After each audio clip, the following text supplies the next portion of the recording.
Well, welcome back one and all to Elevenses. It's good to see you again.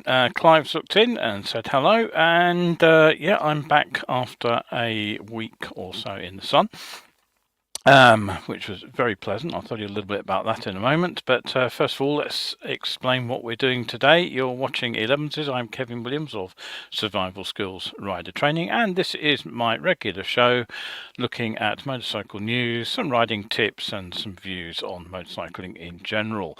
What have we got for you today? Well, in today's show, there's a nighttime ban on powered two-wheelers, at least internal combustion engine powered two-wheelers, being proposed for Paris. Thousands who bought bikes on finance could be owed a refund, and a fairly significant one at that, so this is definitely worth looking into. The Netherlands police have got a new weapon in the fight against illegally modded, hot-rodded e-bicycles. They've got a portable dyno. California has proposed an e-bike license class. Bengaluru rider has managed to clock up 350 traffic violations in just months.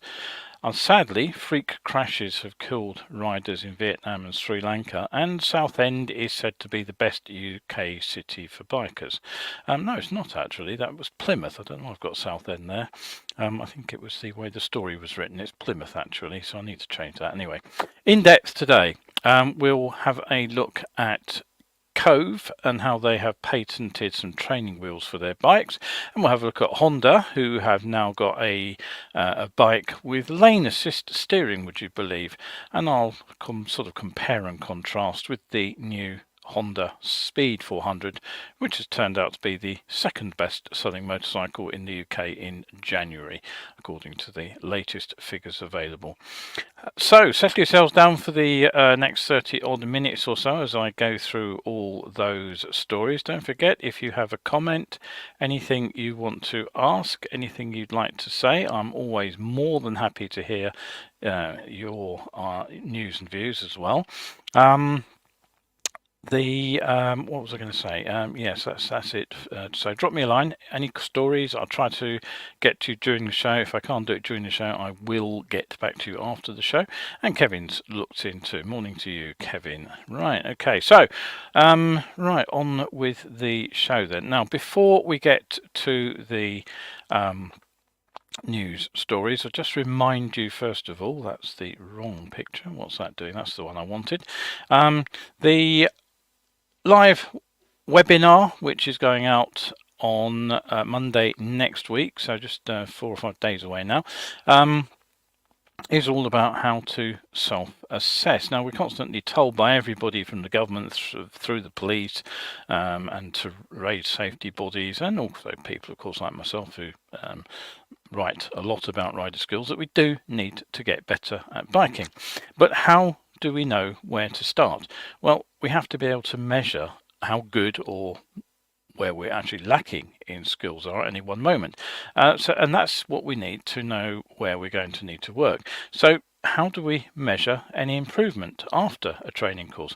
We could take ourselves off to something like Bike Safe to get a sort of a sanity check, as it were, or the IAM do some introductory days where you might be able to have your existing skills assessed. I also offer an inexpensive on-road assessment session. But what if you can't get to one of those? What if you just want to do the job yourself? Well, this is where the Survival Skills Self-Assessment chart comes in.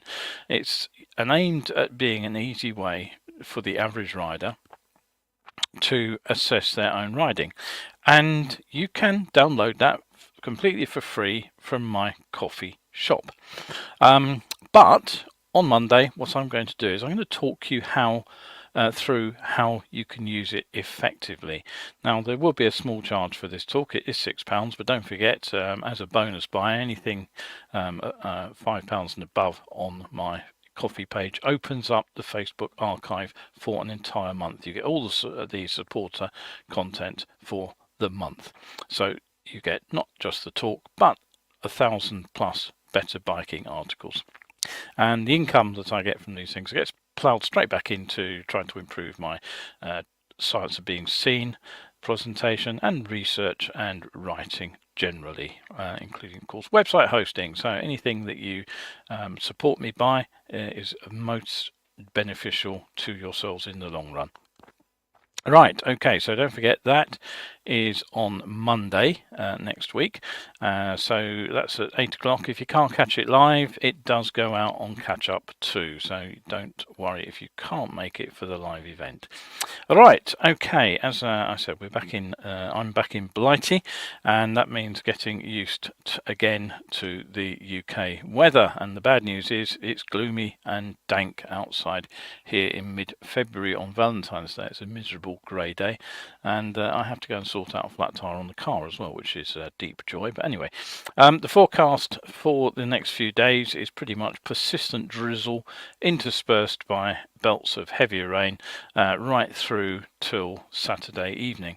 But finally, there is a glimmer of brightness on the horizon on Sunday, when high pressure should arrive from the west, and it's forecast to brighten up generally, showery for sure. Best of the Saturday's dry and bright weather over eastern Scotland and the southeast of England, where we could see some nice long sunny spells. So if you do want to go riding, Saturday looks like a fairly good day for it.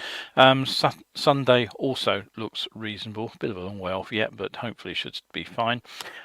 Temperatures stay very mild for the time of year. It's possible high of 16 today, which is bonkers for February in the southeast. Everywhere else, though, it should stay frost-free even at night. The wall of snow that's still being predicted in the popular press, forget it. It's not going to happen except on the highest ground in Scotland. Right, okay. Kevin has just asked, will talk discuss the competencies required for each skill level? Well, yes, that's part of what I'm going to talk about, is how actually to try to ensure that you're rating yourself realistically, because it's all very well to sort of offer a scale saying, you know, sort of poor, fair, good, excellent, but given half a chance, a lot of people would probably tick the good box. They may not see themselves as excellent, when in fact I would probably rate them as sort of only fair in their skill level. So I will give you some tips on how you can try to rate yourself, to sort of put it on a scale.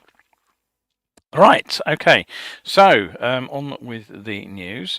Now, the first story I have for you comes from Paris. The city council there is apparently considering a proposal that would impose a nighttime noise ban on motorcycles inside the city limits. Now, as laid out currently, all motorcycles and scooters with internal combustion engines would be banned from operating in the French capital from 10 p.m. to 7 a.m. For a period of 1 year as a trial to see the effects that this has on traffic noise, though some reports also speak of there being permitted exceptions to the rule, and the example quoted was people travelling to and from work, which is quite baffling, really, as those are the people who are likely to be riding at night anyway. You know, it's hardly likely that somebody will be going out for a pleasure ride at 2 in the morning. Anyway, hey ho. The proponent of the experiment, the council member Pierre-Yves Bournazal, he says the potential ban is in response to complaints by residents against noise, and he claims that around 80% of Parisians complain daily about traffic noise, which I do find very, very hard to believe. Bournazal also wants more sound cameras installed throughout the city to aid enforcement efforts, which I have to say I would support, as it targets the people who create the noise, not just everybody who rides a motorcycle. Now, under the proposals, electric motorcycles and scooters would not be affected, but to mitigate the impact on people who need transport to get to critical nighttime jobs, Bournazal also proposes doubling current financial assistance programs for the purchases of bicycles and e-bikes, as well as electric scooters and motorcycles. Now, not surprisingly, the Fédération Française des Motards en Colère, the angry bikers, have had something to say about the issue, and their representative for Paris, who is Jean-Marc Bellotti, he claims that other late-night traffic makes just as much noise as congestion-saving two-wheelers. Kind of have to have your cake and eat it there, don't you? There won't be much congestion at night, so the congestion beating properties of two-wheelers at night is not really so relevant. Anyway, he says, we make noise like other road users. But I can tell you that most of the noise on the roads is generated by heavy vehicles passing over cobbles and by horns and sirens. Now, having just come back from Santa Cruz on Tenerife, where the communal waste bins were emptied to a sound of splintering glass at 4 a.m., I have to agree that whilst there was the odd noisy motorcycle late at night, they weren't the real issue. But the trouble is, against the general level of background noise, you kind of get used to, it's the bikes being ridden at high revs which have loud exhausts fitted, which do stand out like a sore thumb. And so it's not surprising that people who don't like motorcycles generally find them such an easy target. As I've said many times before, while claiming we're just expressing our freedoms, we have to take some personal responsibility too. And it's all very well to say that we're expressing our individuality, but if we do it at the expense of other people's sleep, we're acting selfishly. Feel free to discuss that.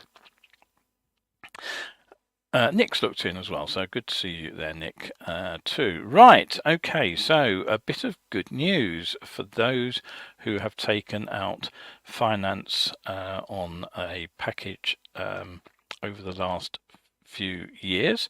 Money saving expert founder Martin Lewis says that, quote, millions of people who bought a car, van or motorcycle with a discretionary commission arrangement, a DCA, could be due a refund. Now, these schemes, basically what they allowed the broker to do, the loan broker and the dealer, was to actually set their own interest rates on vehicle finance. Mr. Martin said on his ITV show, these finance firms let brokers and car dealers make up the interest rates so they could charge more interest. Then they got bunged more commission, and they didn't tell you, so you couldn't negotiate. Now, it wasn't until January 2021 that the Financial Conduct Authority banned the scheme. And Martin Lewis continued that the FCA estimates 95% of car finance deal had a commission model and 40% the crucial discretionary commission arrangements. Now, if yours did and it wasn't made clear, which it almost never was, we reckon you're likely to be entitled to money back when the FCA finishes its investigation and unpauses complaints. So he says that it's possible you're owed a refund if you bought a motor vehicle on finance, which could include a car, van, camper van or motorbike. The finance agreement was taken out before January the 28th, 2021, and most likely after April 2007, and the vehicle was primarily for personal use, not for business use. Now, he also said you're eligible to claim in the following circumstances on behalf of someone who has passed away. If it includes personal contract purchases, PCP and hire purchase, you can still claim if the vehicle's actually fully paid off and if the agreement is over, even if the vehicle was repossessed. And you can claim even if you've already submitted a claim for diesel emissions, he says, because that's a separate issue. So there is an online tool on the Money Saving Expert website, which I'm just putting the link up now, which is worth popping over to take a look at and to see what is on offer to you over there. So definitely worth investigating if you have bought a vehicle on a personal finance agreement of some sort over the last few years. Now, since the explosion of personal mobility in the COVID spring of 2020, you've probably wondered just how some of the electric bicycles actually managed to move so rapidly. Now, in Europe and the UK too, the pedelec class of e-bikes, they're permitted to reach a maximum speed of 25 kilometers per hour, which is 15.5 miles per hour. That's under pedal assistance before the motor is cut out. If you're fit, you could pedal one quicker, of course, but they electric assist chops itself off. They can also deliver no more than 250 watts of power, which is pretty much what a reasonably fit cyclist can manage for a reasonable period. Now, e-bikes that reach higher speeds before the motor cuts out, e-bikes that are fitted with motors delivering more power, or e-bikes which have a throttle to allow motor use without pedalling are illegal in the UK and EU under those rules. Now, there is in certain parts of Europe a class of higher speed pedelec cycles which can actually get to 45 kph or 28 miles per hour, but those machines generally need to be registered. You need to carry a license plate. They're banned from bicycle lanes, and they are not legal across most of Europe. They would have to be ridden, for example, in the UK as a registered motorcycle, and you'd need at least a moped license to ride one. Now, so how do riders end up on some of these seriously quick bicycles? Now, they are around. I was driving the car last year. I was doing about 35 in a 40 limit in moderately heavy traffic, and one passed me up the inside doing probably getting on for 50 miles per hour. Now, quite apart from the illegal e-cycles which are imported, some are sold online, some are openly sold in high street shops for off-road use only.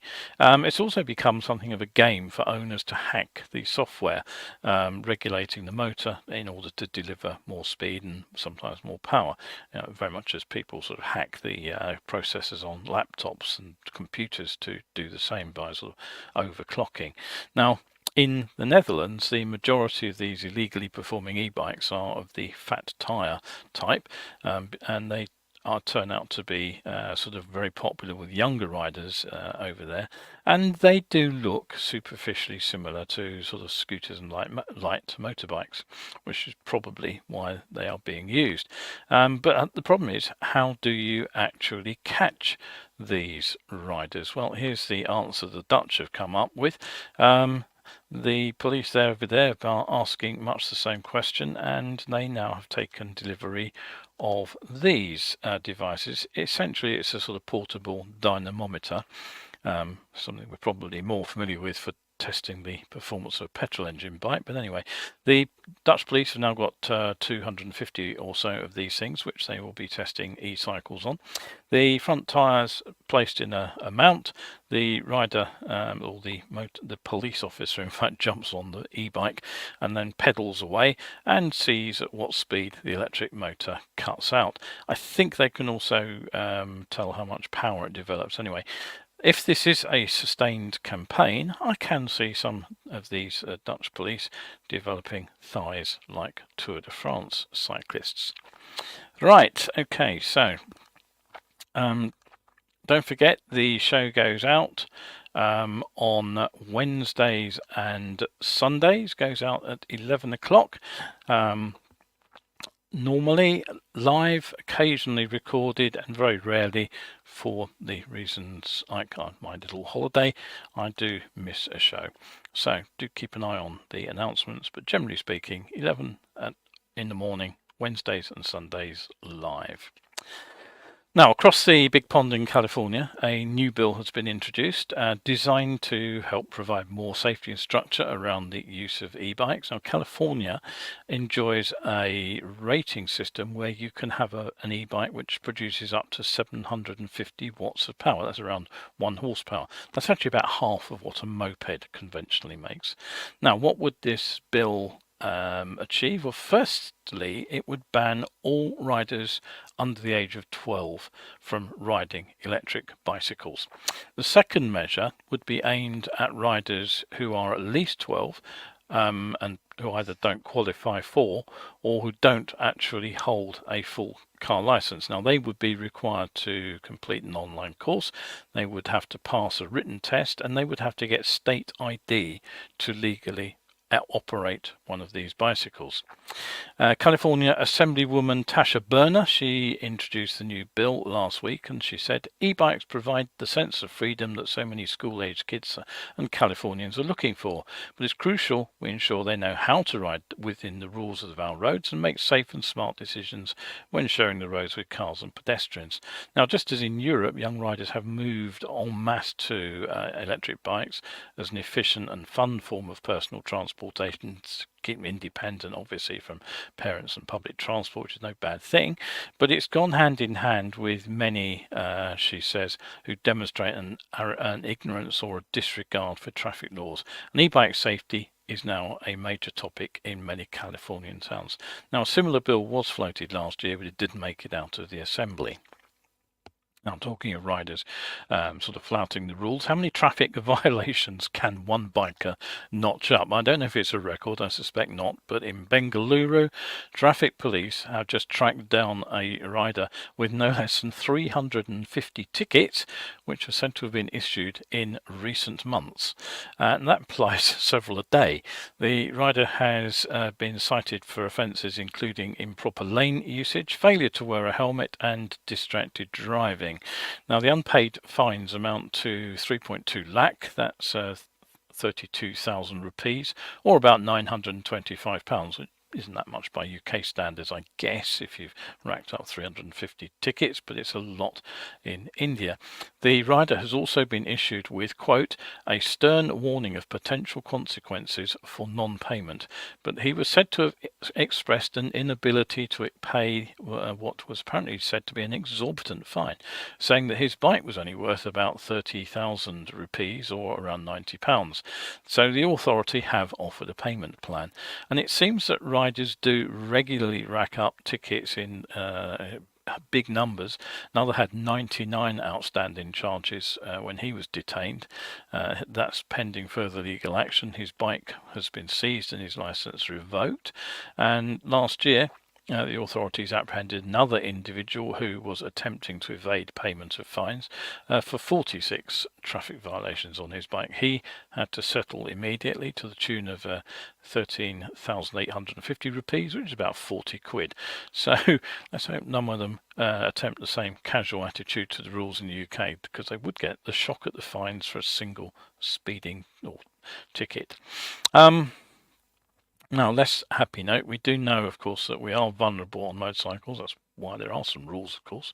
And many crashes happen.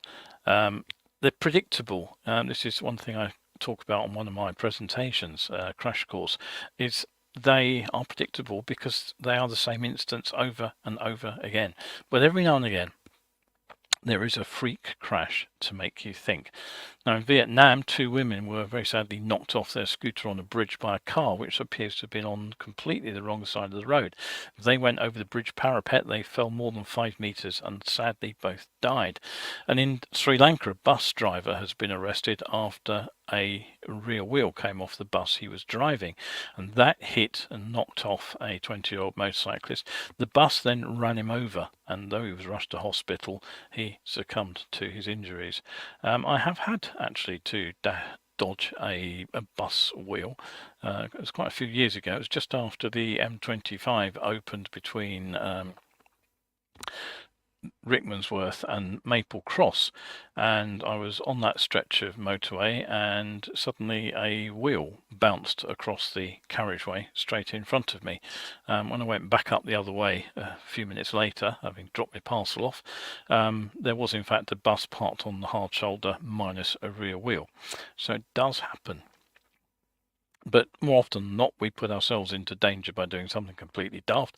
And I did mention in an earlier show, YouTuber Rendon Dietzman, known for his Jigsaw Bra channel. Now, he has been arrested. As I reported in a show a couple of weeks ago, he published footage online on his channel showing him riding his bike at speeds up to 175 miles an hour between Colorado Springs and Denver. He took just 20 minutes to ride a distance that normally takes over an hour. Now, he did take the video down, but it had already been republished across multiple different channels. And a warrant for the 32-year-old was issued in Texas, and he was apprehended on Wednesday, and according to the Denton County Sheriff's Office, he's now also facing an assault charge. So presumably he wasn't too happy at being collared by the local plod. Now, there are some strange bits of research that are carried out by the AA, and one of the weirdest, it has to be their study into finding the perfect town for bikers. The AA looked at a number of factors which they say are important. First of all, it's the number of motorcycles per capita, the average price for a litre of petrol, the availability of motorcycle-related services, such as service stations and MOT test centres. But the survey also considered the average rainfall because they believe that wet roads are a hazard for biking. I wouldn't entirely disagree with them. Now, given that final condition, it's perhaps no surprise that 8 of the top 10 cities are to be found in England. It rains rather more in Scotland, Wales and Northern Ireland, of course, but according to the list, at least according to the AA anyway, the top city in the UK for bikers is Plymouth in Devon. There are 296 motorcycles per 10,000 population, which is actually quite a lot, according to looking at the other data anyway. 13 MOT test centres, petrol's cheaper than London, Manchester or Glasgow, and the city gets, quote, just 12 days rain on average per month. Well, actually, they obviously didn't look at the chart for UK rainfall and consider that particularly carefully, because Plymouth is actually the 4th wettest city in the UK. It's only behind Cardiff, Glasgow and Huddersfield. I don't think Derby, which was a second place town, are particularly dry either, at least if the number of old watermills around the area is anything to go by. It rains around 1 day in 3 in Derby. Swansea, another of the UK's wetter cities, comes in 3rd, followed by Sunderland in 4th, and I don't think it's particularly dry up on the northeast coast of England too. Only Southend, which is in Essex, on the Essex coast, which is a particularly dry area, I remember from my geography studies many years ago, and London in 5th and 6th are from the southeast of the UK, which is the driest part of the country. Right, before I move on to the final item, the in-depth item, I just want to give a quick mention to Triumph and their Speed 400. That's the bike in the middle of the picture there. They have topped the motorcycle registration charts for January. They registered 130 bikes on the Motorcycle Industry Association's database, pushing BMW's 1300 GS, which is usually the top one, into 2nd place. Now, it's not clear, of course, how many of these bikes have actually been physically sold and how many have been registered as dealer test bikes, because that often bumps up the figures for the month the bike is released. But they have outsold everything else bar Yamaha's NMAX 125 scooter, which of course is a favourite of delivery riders. So it is looking hopeful that that's going to be a successful little bike. I also happened to spot, whilst trawling through the figures, that the Morgan three-wheeler has made an appearance in the tricycle class, with exactly 3 sold, which just happens to be half as many as the number of Piaggio managed to register their 300 MP3s three-wheelers. So it's the first time I've ever seen Morgan in the charts. And finally, today then, on to the in-depth piece. And today the question I'm going to be asking is the race to put more technology onto motorcycles. Are manufacturers thereby dumbing down riding, or are they really making it safer? Now, just before I went on holiday, I found a fairly remarkable story that the Chinese manufacturer Vosges have patented a bike fitted with a set of retractable training wheels. These are rather like the ones fitted to children's bicycles to keep them upright until they actually learn to pedal the machine and stay upright on 2 wheels. Now, according to the reports, Vosges, who are a subsidiary of the giant motorcycle manufacturer Longines, they have a similar objective, allowing the bike to balance itself when stationary or moving very slowly. So let's just have a quick look at their patent drawing.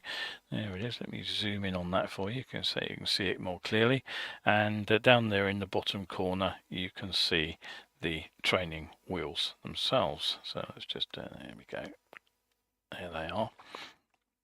Now, it sounds pretty wild, but in principle it's a far simpler solution to the ultra complicated setup that we've recently seen, these sort of concept bikes from Yamaha and Honda, which use sort of weird things like gyros and tilt sensors to stay upright. Now, As it happens, a long time ago, I did actually know a guy from one of our bike forums. He made his own retractable wheels. He did have a good reason, though. He had broken his back in a motorcycle crash and he'd lost the use of his legs. And he did want to ride a two-wheeler again, so hats off to him. Now, version 1 of his system actually worked in very much the same way as you can see with the system that Vosges have here, with the wheels that sort of face forwards and fold up alongside the swinging arm. Unfortunately, he ran into a couple of problems when he went out with a bunch of us on his tryout run. He was an engineer. He built a system that was very similar to this, operated by hydraulics. Now, first, he forgot about the wheels being fitted and he got too close to a curb on a narrow road. And because these wheels had to sort of jut out round the swinging arm, what happened was one of the wheels actually went over a pavement where it had been dropped for a drive exit, and then it caught the pavement as it rose up again, and the result was it tipped him off to the right. Now, fortunately, we were sort of front and rear, so we protected him from traffic, and we were able to set him back on his bike without any big drama. He wasn't hurt. He had crash bars on the thing. The second incident, though, happened when he tried to park. Now, all his tests had been on flat car parks. When stopping at the side of the road, he'd forgotten about the camber, and when the training wheel went down, of course, the bike suddenly tipped and he lost his balance and fell off the bike to the left this time. So for version 2, he actually made quite a clever change. Now, the first change was the sensible one of actually changing the pivot point on the swing arm, so that these things actually pivoted to the rear of the bike rather than the front. And the second thing he did was he made them raise and lower at the same time, but the amount that they raised and lowered was independent of each other. So as soon as they hit the ground, the side that had hit the ground stopped lowering. The other side carried on lowering until it hit the ground. So what it basically meant was the bike could stay level even on unlevel ground. So very clever. Now, it's not entirely sure whether the Vosges system actually allows for this sort of parking on slopes. Now, the idea is Vosges say that it can help riders with disabilities, but also one possibility is that it's not been lost on people. It could be used for training motorcycles, and one online post actually reports that the Vosges patent says it will reshape motorcycle training. Now, speaking of my old hat on as a CBT instructor, I can honestly say that I only encountered one rider who genuinely couldn't balance a motorcycle after 30 odd minutes of training. That was down at Cinque Ports on the Kent coast, and the boss actually came out to see what was going on, because we were still doing the basic stuff with our CBT trainees, and he took him off that course and he put him out with a one-to-one instructor for the rest of the day. And over the 2 days he was at the school, we various instructors who weren't doing anything else at the moment all went out, including myself, to try and help him learn to balance the motorcycle in a straight line, and he simply couldn't do it. We all had a crack at him. We all failed. So Ray refunded him actually and told him to go and get a bicycle and learn how to ride that first. So the question is, would a system like this or any of the other self-balancing systems actually help riders who genuinely have, for some reason or other, no sense of balance? Or would it just encourage riders with insufficient balancing skills to take up riding a self-balancing bike? Would that put them at more risk? I'd be interested to hear your ideas on this. Now, self-balancing to a stop that is one thing, but the latest development of self-balancing technology from Honda has taken the bike in a slightly different direction. As you may remember, I talked about this self-balancing system that Honda have got. It works via a sort of a previously seen system which involves servo-assisted steering. So the bike actually corrects the steering for the rider. But now this has been turned into a steering assist system. The onboard computer, it brings in visual data from radar and camera feeds, and it uses this to identify the lane in which the motorcycle is moving on the road. And then what it does is it kind of splits the lane into narrower channels, and then it uses this active steering to stay on track. So whether you position left of the lane or right of the lane or down slap bang down the middle on your motorcycle, the bike should be able to follow the same positioning all the way down the lane. Of course, there are a whole raft of other sensors, including sort of tilt meters and things, which will help the system keep on track. Now, the actuator for the Honda system is actually fitted behind the steering head of the motorcycle, and it feeds the steering inputs directly into the fork area via some sort of rods which are basically linked to it. So these movements, it's all controlled by this onboard computer which gathers all the data from the sensors. Now, why would a rider need help to correct their steering inputs? With the possibility of wandering out of lane because you're not paying attention to where you're driving. I can hold my hand up to having done that and crashed once myself in the dim distant past. One potential benefit has been suggested, and that's to help a rider cope in strong crosswinds. Now, the idea presumably is that the steering assist system would actually be able to react more rapidly than the rider can alone. So the steering is corrected by the system, and presumably it would be far less knackering and far less scary for the rider because the bike wouldn't veer around all over the lane. Now, one writer wrote positively about it and described it as an additional layer of safety, and he said it's just like ABS or traction control. But I really don't agree on that, because there's a big difference. ABS and traction control cut the force of a rider's input.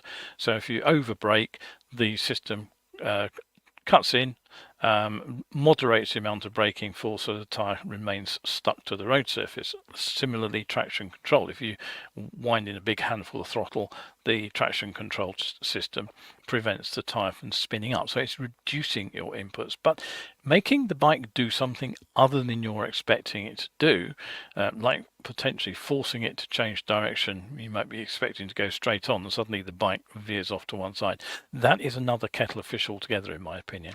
And what worries me here is that it would be the consequences of the rider's steering action being in one direction and the bike being determined to go in another way. Now, I had enough experience of that, frankly, in a hire car in New Zealand that thought it knew better than me every moment of every drive. I could have switched it off, but it involved diving through about half a dozen levels of the menuing system. Now, it is there potentially to save you from a disastrous mistake, but there comparatively speaking, there will be thousands and thousands of other occasions when the thing is fighting you for control. I particularly remember one instant. I was trying to steer the car to the extreme edge of the lane, in fact, even onto the dirt at the side of the road, because there was a ruddy great truck coming towards me and it wasn't slowing down at all, wasn't taking any prisoners. I needed that space to avoid the truck. And what did the steering want to do? Well, the steering detected the edge of the road and tried to steer me back to the right. Very, very disconcerting indeed. So the question really is, are these training wheels and active steering assist systems, are they real-world solutions for bikers, or do they defeat the essential simplicity of a motorcycle, which is self-balancing once you've got the speed up to a reasonable amount, by addressing issues that don't really exist and simply adding unnecessary complexity? And as I say, worse, is there any chance that they could make things, bikes, less rideable by taking away some rider control? My opinion, I never forget Colin Chapman's famous quote: simplify then add lightness, and that's what makes bikes like that baby 400 so attractive to some riders, I think, and myself included in that one. So drop me a line, tell me what you think. I'm always interested, I say, to hear opinions, whether it's live or whether it's after the show has finished. And that brings me to the end of the show, and I'd just like to remind you, of course, that if you have enjoyed it, do take a moment now to subscribe to the channel, like the video, use the thumbs up icon on YouTube and Facebook, for example, and don't forget to check out all the other 60-second safety, 60-second science series. I think there'll be a new one going up tomorrow with a little bit of luck. They all offer you really useful information about riding, but in a quick to watch, easy to digest format. And please do tell to people about my survival skills channel on YouTube. I'm almost up to 500 subscribers. Let's try and get it up there and beyond. So share the channel with your riding buddies. That's it for today, and I will hopefully see you for the next show. And if you are out there, remember, keep an eye on the weather. It's stopped raining again here at the moment. Stay shiny side up.